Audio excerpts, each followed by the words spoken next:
자, 방금 전에 이재명 민주당 대표가 국회 교섭단체 대표 연설 마쳤습니다. 회복과 성장을 주장을 했고요.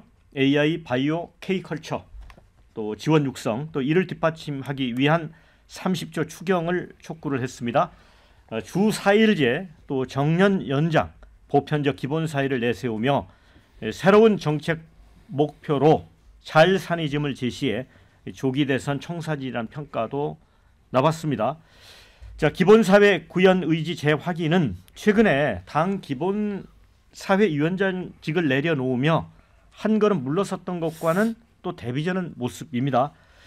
자, 아울러 이 대표는 민주적 공화국의 문을 열기 위한 첫 과제로 국회의원 국민소환제를 도입하겠다 이렇게 밝혔습니다. 자, 오늘 이재명 대표 교섭단체 대표 연설 손수석 대변인은 어떻게 봤습니까? 저는 제가 기사를 다시 찾아봤습니다. 예. 제 기억에 분명히 2주 전에 기본 소득에 대해서 사실상 포기하는 것으로 그래서 다 썼거든요, 기사를.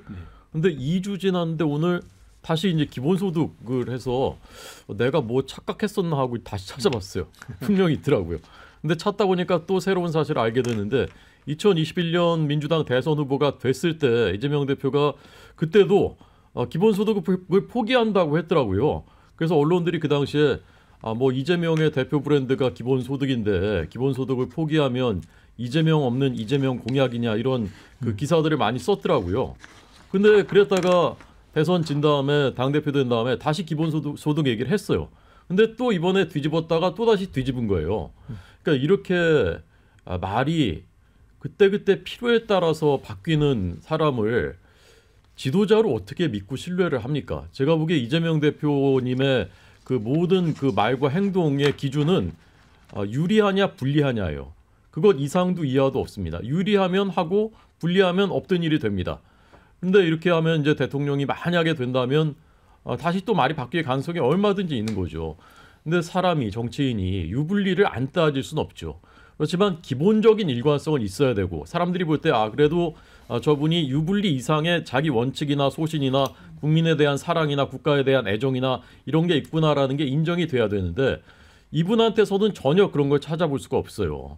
그러니까 오늘 하신 뭐 다른 얘기들 뭐 자일산이즘, 먹산이즘 얘기했다가 그 뒤에 나온 거라고는 25만 원 계속 주자고 했다가 그 철회한 거밖에 없는데 얼마 되지 않아서 또 이번엔 자일산이즘 한다고 하고 52시간 손복걸처럼 얘기하다 오늘도 주 4일 근무를 한다고 하고요. 그러니까 이게 기본 철학이나 비전이나 신뢰성이나 모든 것을 찾아볼 수가 도저히 없었다 그렇게 생각합니다.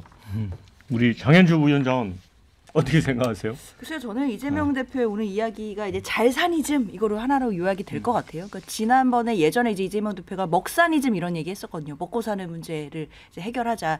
근데 그걸 넘어서서 우리 국민 모두가 잘 사는 그 길을 찾아보자 뭐 이런 취지로 읽히는데 이재명 대표가 지금 계속해서 보여주고 있는 행보와 저는 결이 같은 얘기라고 생각합니다.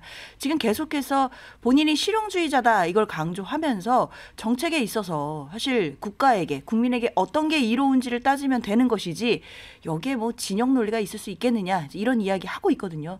사실 저는 이게 중도층에 계신 국민들께는 상당히 소구력이 있을 거라고 생각이 들고요.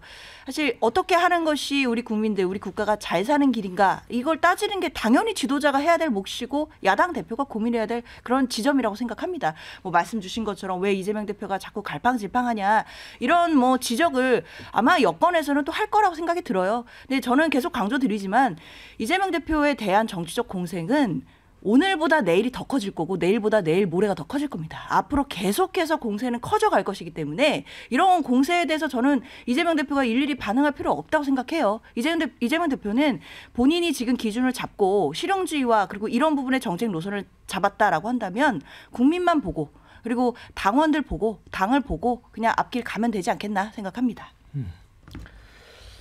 박원순 의원님은 어떻게 보셨어요?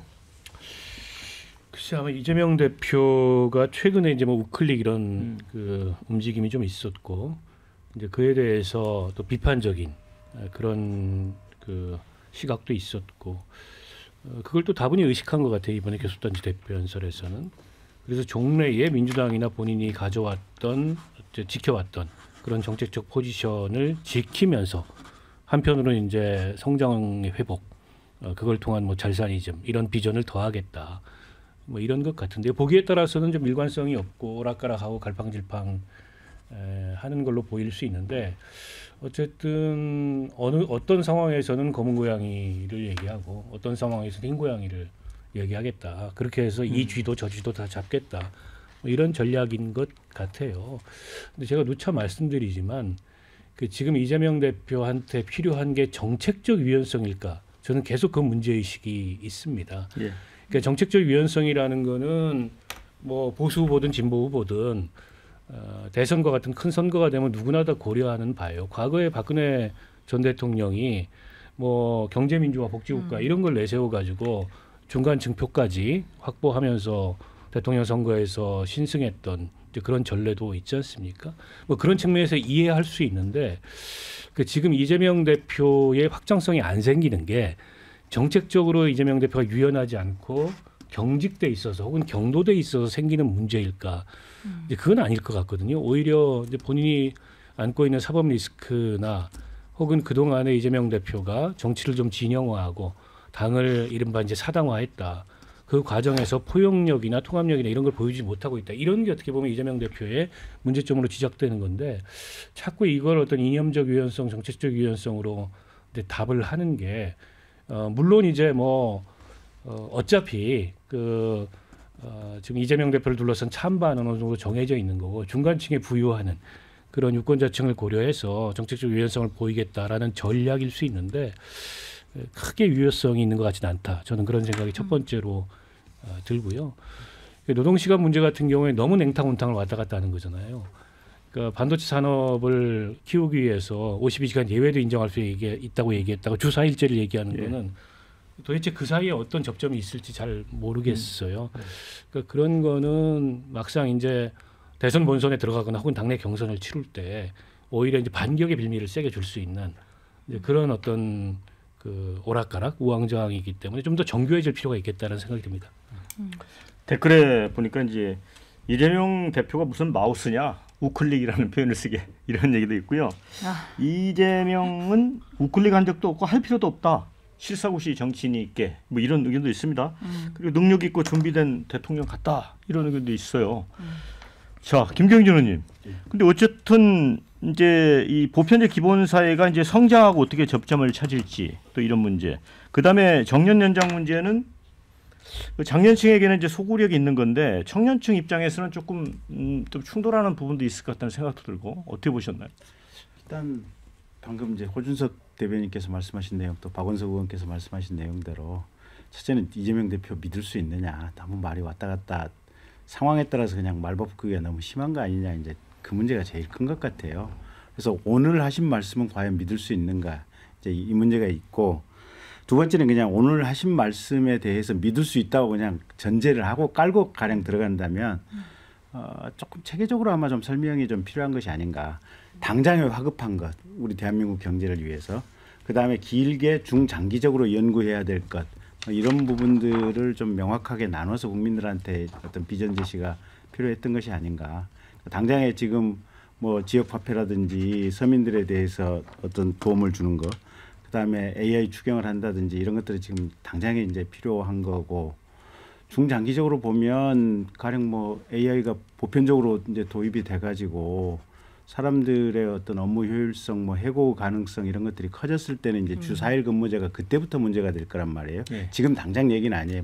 한 5년, 7년 후 얘기들이기 때문에 이제 그런 부분들이 지금 혼재가 돼 있다 보니까 듣는 사람들 입장에서는 이재명 대표의 말 바꾸기와 더불어서 더더욱 지금 혼란스러운 상황들이 아닌가 싶고 세 번째는 그거죠. 옛 선인들 말씀이 재주 있는 사람 쓰지 말고 덕 있는 사람 쓰라고 그랬거든요. 믿을 만한 사람 쓰라고. 조금 사람이 그 머리는 좀 덜 떨어져도 그걸 쓰라고 했던 이유가 뭐냐면 정말 진실되고 차분하게 사람들 마음을 이끌어가는 것이 지도자의 역할인데 이게 성남시장 하면서도 일종의 대장동이라든지 백현동 개발하면서 이렇게 이권들에 대해서 많이 개발한 걸로 지금 공소제기가 돼 있는데 대한민국이라고 하는 1년에 700조 지출하는 국가의 예산을 좌지우지하는 대통령직에 있을 때 그러면 이렇게 자기 멋대로 왔다 갔다 하고 튀어나가는 속칭 말하는 좋게 표현하면 유연성이 큰 사람이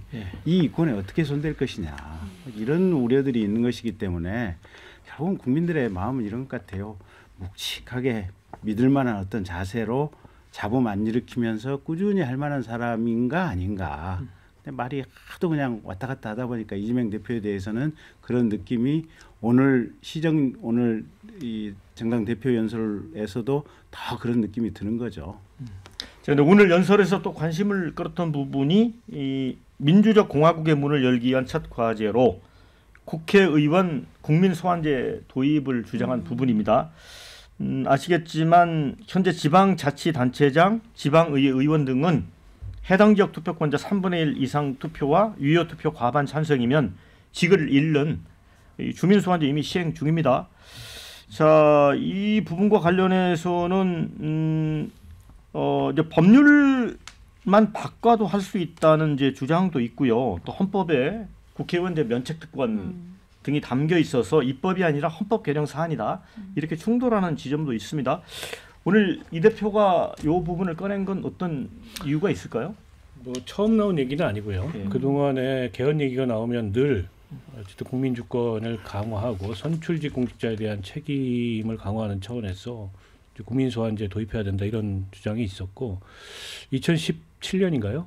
문재인 대통령이 냈던 10차 개헌안에도 국민 소환제 내용이 들어가 있습니다. 그에 대해서 여러 가지 비판도 있는 게 사실인데 이게 헌법 개정이 필요한지 안 한지에 대해서 논란이 있는데 저는 개인적으로 필요하다고 봅니다. 그러니까 아까 면책특권이 형사상의 면책특권이기 때문에 그거하고 직접 관련이 없더라도 국회의원의 임기를 4년으로 정해놓고 있거든요. 헌법에서.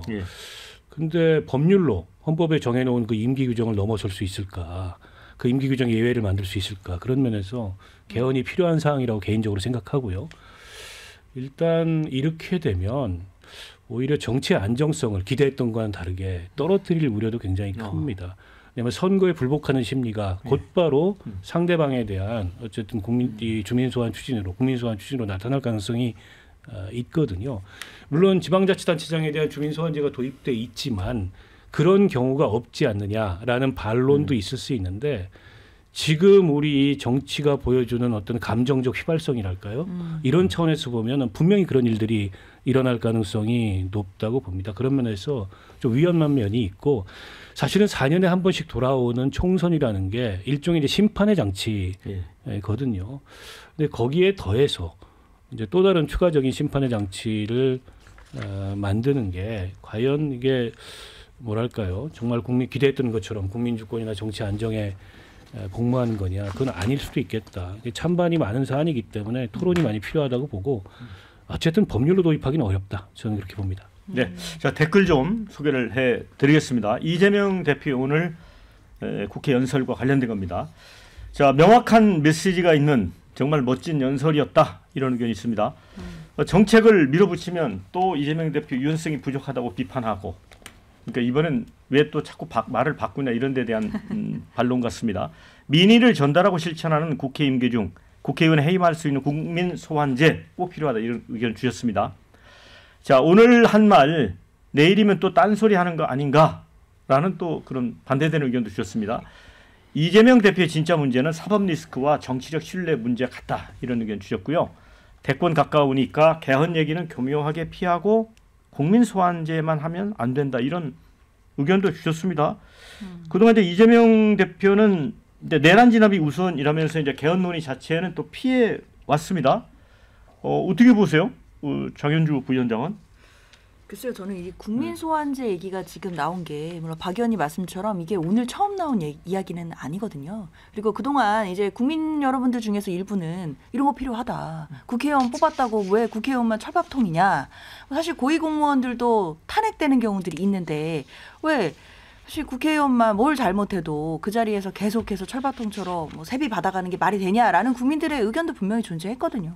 그렇기 때문에 저는 이게 사실 책임지는 자세, 책임지는 정치라는 측면에서 본다라고 한다면 분명히 논의될 수 있는 아이디어임에는 분명히 보여요. 그런데 마찬가지로 말씀 주신 것처럼 법 체계적인 측면에서 헌법 개정 사안이냐 법률 개정 사안이냐 이거는 좀 논의가 필요해 보이긴 합니다. 분명히 사실상 이건 헌법을 개정해서 하는 것이 나중에 시비는 분명히 없을 것 같아요. 근데 법률 배정만으로도 가능하다라는 견해도 존재는 하지만 근데 이런 부분은 사실 저는 좀 지엽적인 것 같고 결국 이재명 대표가 이 시점에 이 중요한 시점에 연설을 하면서 국민 소환제 이야기를 한 것은 본인도 책임지는 정치를 하겠다라는 메시지를 던지고 있다고 생각해요.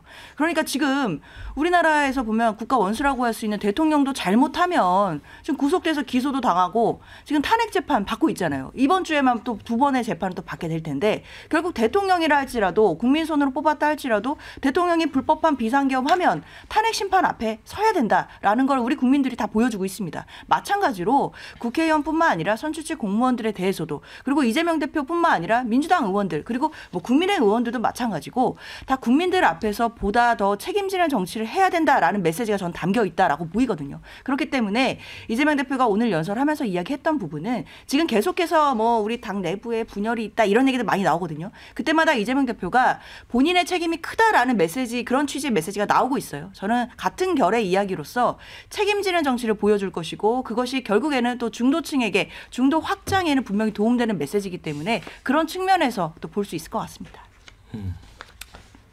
댓글에 이제 국민 소환제 되면 대한민국에서 정치인들, 지자체장들 어느 누가 살아남겠냐 이런 또 그런 목소리도 전해줬습니다. 그런데 고준석 대변인 어쨌든 이게 그 국민 소환제 도입이라는 게 일종의 정치 개혁 과제인 건 맞잖아요. 이런 점에서 이재명 대표가 약간 개혁 이슈를 이렇게 먼저 선점에 끌어가는 효과도 노리는 거 아닐까요? 그러니까 제가 보기에는 국민 소환제가 만약에 도입되면 가장 먼저 그 소환돼야 될 사람들은 이재명 대표를 비롯한 민주당 의원들인데 지금 이른바 찐명 의원들. 예. 그런데 이재명 대표가 이 얘기를 왜 꺼내서 나왔을까? 아까 말씀드린 대로라고 저는 생각합니다. 이재명 대표의 모든 기준은 유리하냐 불리하냐 이것밖에 없거든요. 이 제도는 민주당한테 유리하다고 보기 때문에 이 얘기를 하는 겁니다. 실제로 그 지금 이제 국회의원 국민 소환은 없지만 지자체장, 지방 의원들에 대한 주민 소환 제도는 있거든요. 지금 우리나라에 지금까지 그 투표가 이루어진 게 10건입니다. 10건 주민 소환 제도에서. 그런데 거의 대부분이 그러니까 지금 국민의힘 계열, 자유한국당, 뭐 한나라당 이쪽이 대부분 대상이에요. 이것은 무엇을 보여주느냐? 지금 현행 제도로 하면은 주민의 10%에서 15% 정도의 서명을 받으면 이게 투표에 붙여지는 것이거든요. 근데 그 정도의 조직력을 동원할 수 있는 뭐랄까 좀 극성 지지 집단을 갖고 있는 것은 민주당이라고 보는 겁니다. 개딸들 중심으로 해서 언제든지 마음에 들지 않는 단체장과 국회의원들은 이제 국민 소환할 수 있게 만든다는 것이에요. 그러면 어떻게 되느냐? 지금 행정부에 대해서 탄핵 소추해가지고 마비시키는 거랑 똑같은 일을 할 수가 있는 겁니다. 일단 국민 소환돼가지고 투표에 붙여지면은 그 국회의원은 위축되겠죠. 그리고 설령 그게 소환이 안 된다 하더라도 그 기간 동안에 사실상 마비되는 겁니다. 그리고 그 다음에도 뭔가 하려고 하면은 개딸들 눈치를 보게 되겠죠. 그런 효과를 노릴 수 있다고 생각하기 때문에 이재명 대표가 이것을 하는 것이지 갑자기 그 비대한 그 국회 권력을 우리가 놓겠다 그런 의도라고는 도저히 볼 수가 없는 거죠.